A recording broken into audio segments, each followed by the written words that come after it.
I would like to express firstly my admiration about the great man, Nelson Mandela. You're an example to us all of perseverance, forgiveness, strength, wisdom and grace. We have all equally been awed by his dedication to others and by his inspiration to serve as he did, working to build a more just and peaceful world. Nelson Mandela is the symbol of what humankind must strive for: peace, brotherhood, and a common goal to better every life on this planet. Our work here on the International Space Station mirrors exactly what Mr. Mandela spent his life trying to accomplish.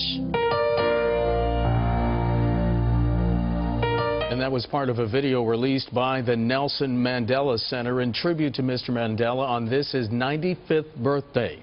Washington also paid tribute to the former South African president today. California Congresswoman Maxine Waters, members of the Congressional Black Caucus, and House and Senate leaders held a ceremony on Capitol Hill to celebrate Mr. Mandela's life. In the 1980s, Congresswoman Waters was a leading voice advocating for divestment from South Africa's apartheid regime. The Congresswoman joins us now on Capitol Hill. Congresswoman Waters, welcome to Bottom Line. Thank you for joining us today.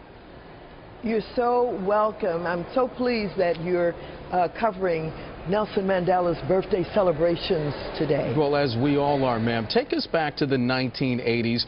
There was some pushback from American corporations and businesses who didn't want to divest from South Africa, and the Reagan administration initially wasn't on board either. How were you and others able to convince business leaders and the White House that the moral imperative superseded their bottom line?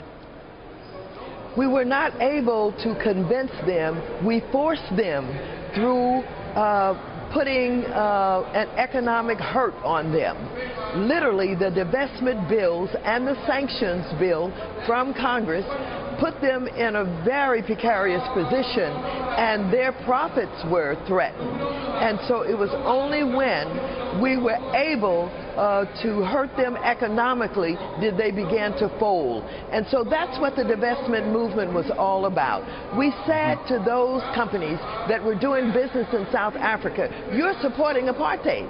As long as you stay there and you accept their practices and you work their workers in the fashion that they would have you work them, with little or no money, no lunch times, no restrooms, all of that, then you're a part of the problem. And so we were not able to simply convince them, but we absolutely put together a strategy that economically imperiled them. Congresswoman, there was some concern that American businesses would suffer if they stopped doing business in South Africa. And during the 80s, South Africa was a big player in the commodities market, at that time holding about 30 to 50% of the world's gold supply.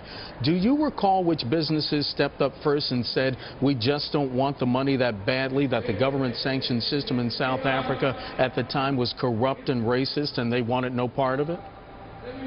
Well, what happened was some of the American firms tried an alternative. If you can remember, there was Reverend Leon Sullivan, and they came up with the 7 Sullivan Principles. Those principles were designed to say that these American firms are going to act better in South Africa. We're not going to do all of what we've been doing in the past. We're going to have some lunch rooms. We're going to have some toilet facilities. But we opposed the Sullivan Principles. They were not good enough. We thought it was just simply a way by which to make us feel better about their being there. And so we continued to oppose them. And then I think GE and some of the others began to change their mind. I think Johnson & Johnson was one of them. We put a lot of pressure on Shell Oil, and so they started to fold. What was the turning point? When did the boycotts and the sit-ins and the arrest finally strike a chord with the public? I know you were arrested on a couple of occasions.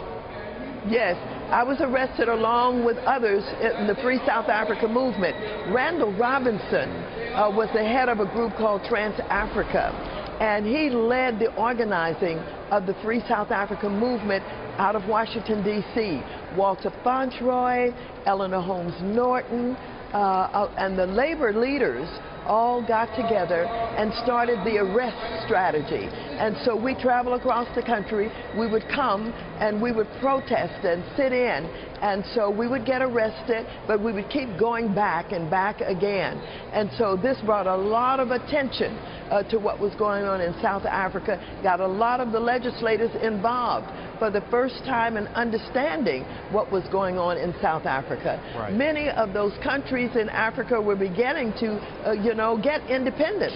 And, Yes. But South Africa was the last, but we really had to work very hard to get them going basically give freedom to black South Africans. Well, you've been privileged to meet Mr. Mandela. You were also part of the delegation that attended his inauguration as president. What did that mean for you personally, to meet the man and to witness history? I have to tell you, it was a defining moment in my life to be at that inauguration. First of all, I was in awe at the formations that were being flown over the inauguration by the military.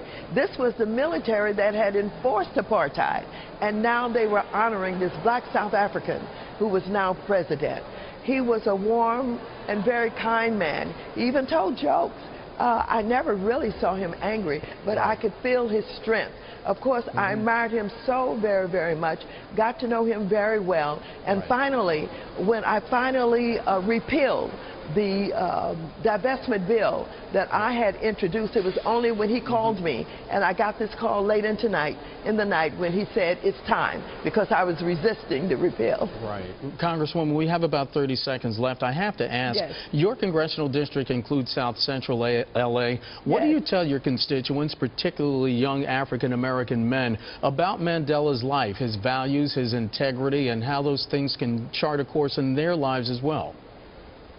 Well, of course, we tried to involve a lot of young people when we were putting together the event that welcomed him to Los Angeles. We had almost 90,000 people who came to the Coliseum, and we'd gotten a lot of the young people to work. They admired him because they liked the strength, the commitment, the sacrifice that he was making. And we always reminded them, if he can spend 27 years in prison at Robben Island and make that kind of sacrifice, you have to show what you can do by taking responsibility, first of all, to be a good person yourself, but to reach out and fight for justice, equality, and freedom.